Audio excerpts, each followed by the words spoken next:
Frédéric Badard et Irène Candel. Un décompte et puis le grand saut.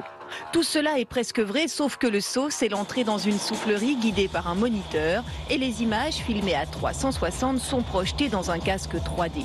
Mais l'expérience est bluffante.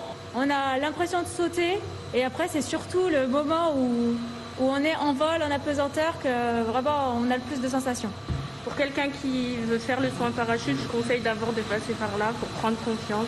Sébastien, lui, a déjà fait du saut en parachute en vrai. Et la sensation est identique pendant le vol. On a vraiment la sensation de chuter. Le sauteur est accompagné dans sa chute par 2 champions du monde de parachutisme freestyle. On a un petit show en face de lui, avec 2-3 figures artistiques. Et bien sûr, à la fin du saut, on vient un peu plus près.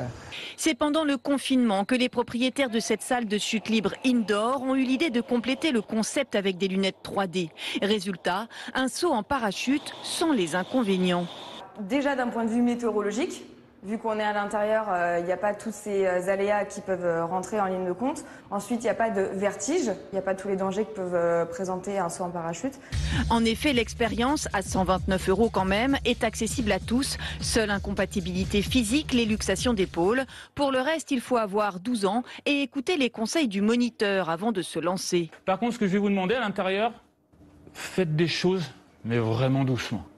Pour l'heure, il existe 2 formules, au-dessus de Lyon ou au-dessus de Marseille.